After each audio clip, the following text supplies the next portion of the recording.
All right, let's just dive right into it, shall we? We're about to go on a pretty wild scientific journey into one of the most universal and, let's be honest, one of the funniest human experiences out there. We're talking about why we can tolerate and are maybe even a little fascinated by our own smells. Let's get into the science of your stench. First off, you gotta understand the sheer scale we're talking about here. Every single day, humanity as a whole produces around 70 billion farts. That's a lot. And that means, on average, about 10 of those a day have your name on them. It's an absolutely astronomical amount of gas. And that, of course, brings us to the big question of this whole explainer. It's something we've all noticed. Someone else lets one rip, and it can feel like a full-on assault on your senses. But your own? It's just different. So what's going on there? Well, the simplest answer, and probably the biggest one, comes down to a really powerful psychological concept: familiarity. I mean, think about it. From your own face in the mirror to the sound of your own voice, your brain is just naturally wired to prefer what it already knows. And this isn't just some guess. Scientists have actually confirmed this with blind smell tests. We consistently rate our own smells as more appealing than other people's. Why? Because you've been exposed to your own unique brand your entire life. So just like a favorite song you've heard 1,000 times, your brain has just learned to like it. And yeah, when I say brand, I'm not kidding. The specific mix of bacteria living in your gut is totally unique to you. It's like a fingerprint.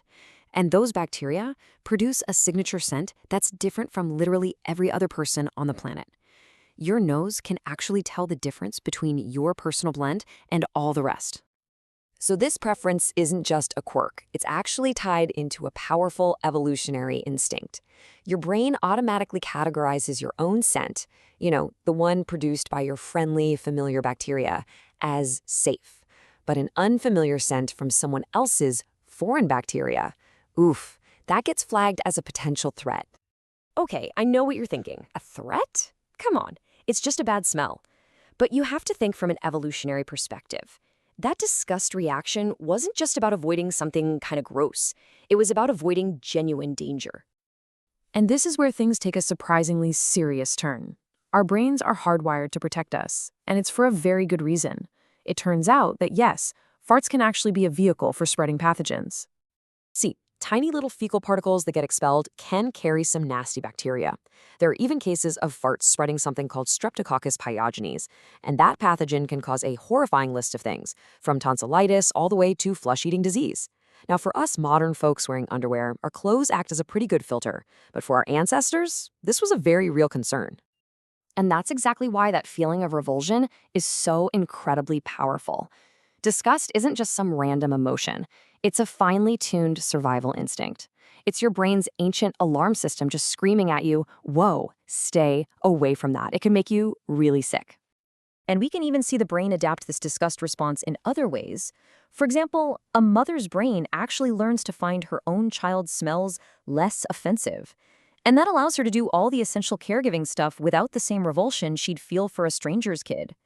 It's familiarity overriding a primal instinct for a higher purpose, which is pretty amazing. So we've got familiarity and ancient evolution down, but there's another huge piece to this puzzle, and this one is all about what's happening in your brain in real time.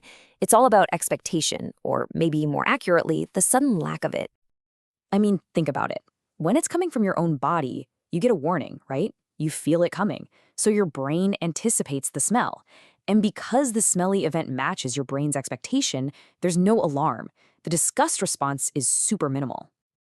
But when one of those silent but deadly ones hits you out of nowhere from someone else, whoa, it completely shatters your brain's expectations of what's happening.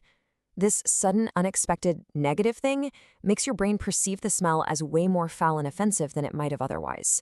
The surprise literally makes it worse. Of course, not everyone's disgustometer is set to the same level. Your personal sensitivity to stink is a really complex mix of things.